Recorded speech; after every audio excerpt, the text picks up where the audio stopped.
Femininity is not weakness. Grace is not fragility. Kindness is not naivety. For centuries, Stoic philosophy has taught us that true strength lies in balance, in mastering both our softness and our steel. Today, we reclaim what it means to be feminine without being weak. Welcome to the Stoic Doctrine, where we don't just study philosophy, we live it. Today, we're tackling one of the most important, but misunderstood topics: how to be truly feminine without being weak. Not by rejecting Stoic principles, but by applying them to our unique strengths as women. The ancient Stoics understood what modern society has forgotten, that power comes not from extremes, but from equilibrium. Seneca wrote of the golden mean. Marcus Aurelius practiced disciplined compassion, and Epictetus taught emotional mastery without suppression. These are not masculine traits. They are human virtues that feminine energy embodies uniquely. Femininity, through a Stoic lens, is the art of strength through receptivity. It is the ability to remain unshaken without becoming rigid, to feel deeply without being ruled by emotion, to nurture without losing oneself. This is not the passive, decorative femininity popular culture sells us. This is femininity as a conscious practice of power. Stoicism teaches us first about perception. How we view femininity determines how we embody it. When we see softness as weakness, we reject our natural strengths. When we mistake aggression for power, we abandon our authentic influence. The Stoic feminine woman examines these impressions. She questions society's definitions and creates her own. She understands that true power doesn't shout, doesn't need to dominate, doesn't require constant proof. The discipline of desire in Stoicism applies profoundly to feminine strength, not the suppression of desire, but its mastery. The feminine woman knows what she wants: respect, equality, authentic connection. But she does not chase validation. She does not twist herself to fit expectations. Like the Stoic who desires only what is within her control, she focuses on her own virtue rather than others' opinions. Emotional resilience, a core Stoic practice, is where femininity transforms from stereotype to strength. Stoicism never taught emotional numbness. It taught emotional wisdom. The feminine woman feels joy, sorrow, anger fully. But she observes these emotions before acting on them. She asks, as Epictetus would, "Is this within my control?" She remembers Marcus Aurelius's words, "You have power over your mind, not outside events." This is how she remains centered in chaos, not by denying her emotions, but by understanding them. The Stoic practice of premeditatio malorum, the premeditation of difficulties, prepares the feminine woman for life's challenges without pessimism. She knows discrimination exists, knows disrespect may come, knows balance will be tested, and so she prepares, not with paranoia, but with quiet readiness. She develops her skills, polishes her boundaries, strengthens her resolve. So when challenges arrive, she meets them with composed capability. Action with purpose, another Stoic principle, defines feminine power. The Stoic feminine woman doesn't act rashly to prove her strength, nor passively from fear. Each action is considered. Each word has intention. She understands, as Seneca wrote, that every new beginning comes from some other beginning's end. Even her no is a form of creation, making space for what truly aligns with her values. The dichotomy of control becomes the feminine woman's compass. She pours energy only into what she can influence: her responses, her efforts, her boundaries. She wastes no time trying to control others' perceptions or societal expectations. Like a Stoic, she focuses on her own virtue, her kindness that isn't weakness, her compassion that isn't naivety, her receptivity that isn't passivity. Stoic mindfulness keeps the feminine woman present in her power. She doesn't dwell on past slights or future worries. She acts now, speaks now, exists now, fully in her strength. She observes, as Marcus Aurelius did, that the present is all that they can give up, since that is all you have. This presence makes her formidable. No one can manipulate a woman fully anchored in the now. Amor fati, the love of fate, allows the feminine woman to embrace all aspects of her nature. She doesn't reject her femininity to fit masculine standards of power. She doesn't suppress her strength to fit feminine stereotypes. She loves her wholeness, the velvet and the steel, and uses each as needed. Like a Stoic, she understands her nature and works with it, not against it. The Stoic view of obstacles as opportunities transforms feminine challenges. Every dismissal becomes a chance to assert her voice. Every underestimation becomes space to exceed expectations.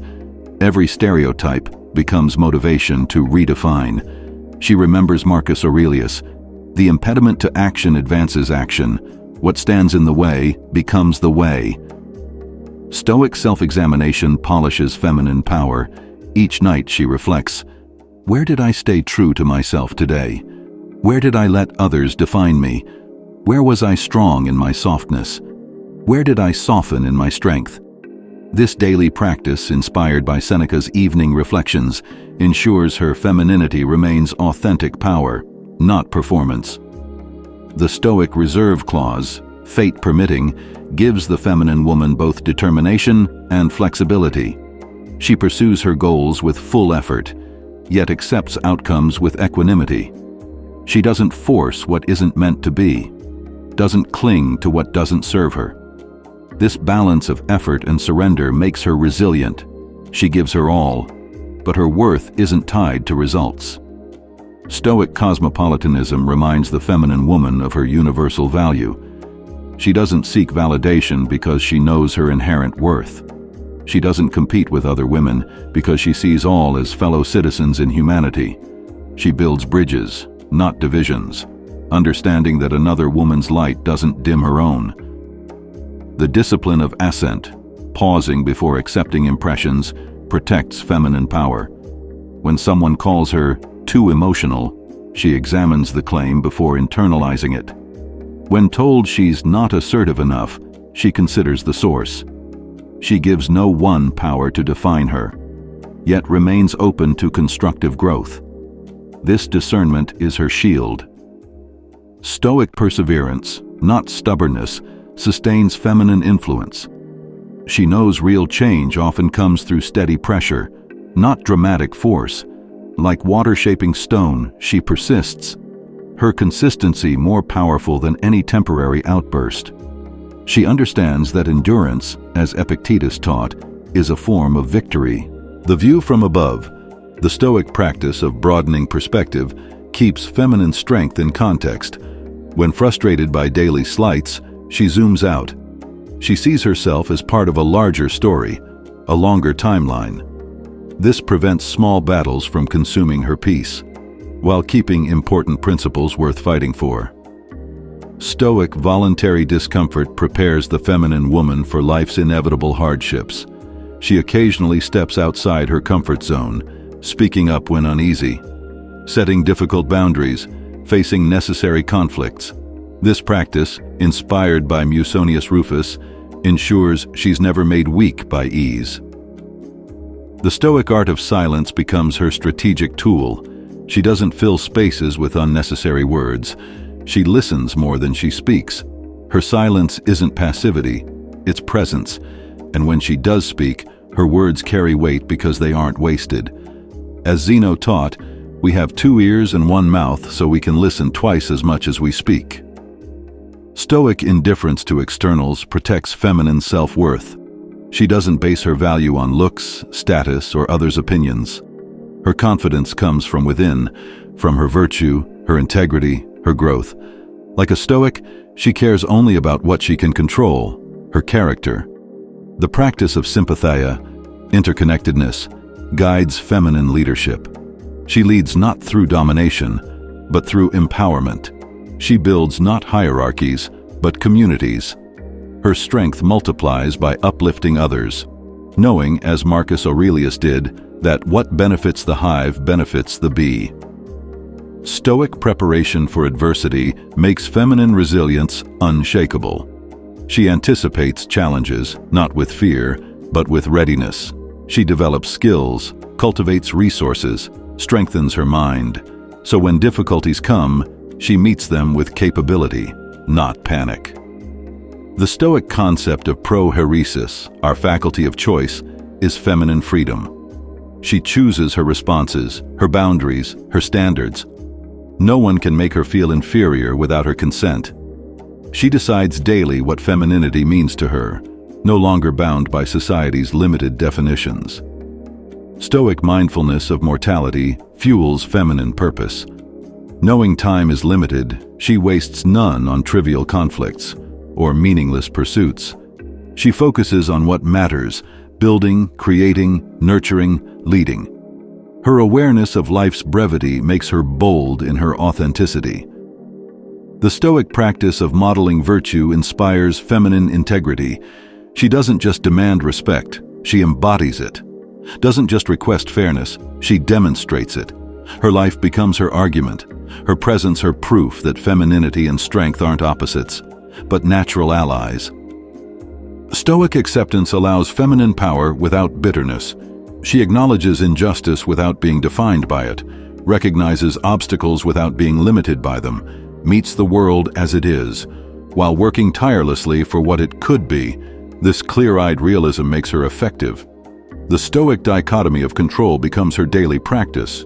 She focuses energy only on what she can influence, her efforts, her reactions, her growth. She wastes no time trying to change prejudiced minds, only in proving them wrong through her excellence.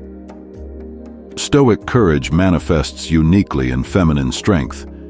It's the courage to be kind in a cynical world, to be vulnerable without guarantee of safety, to assert boundaries gently but firmly, to lead with empathy in systems that reward aggression. This is courage refined, power perfected.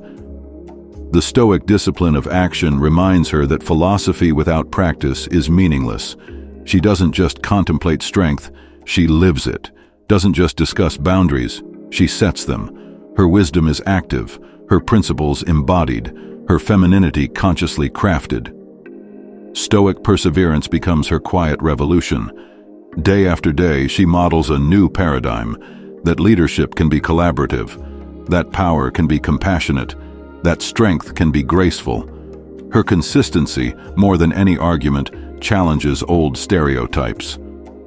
The Stoic art of contentment anchors her self-worth.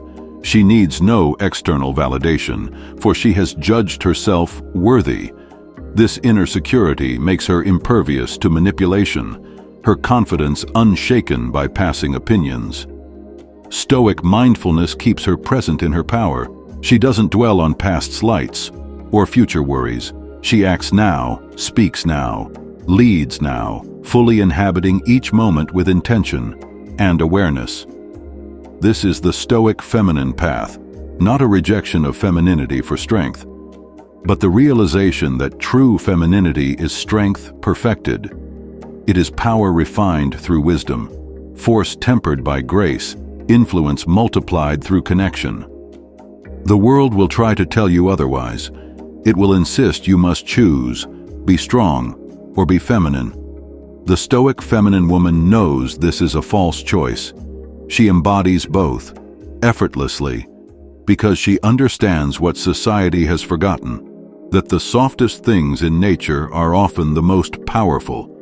Water wears down stone, silk stops bullets, and feminine strength, properly understood, can move worlds.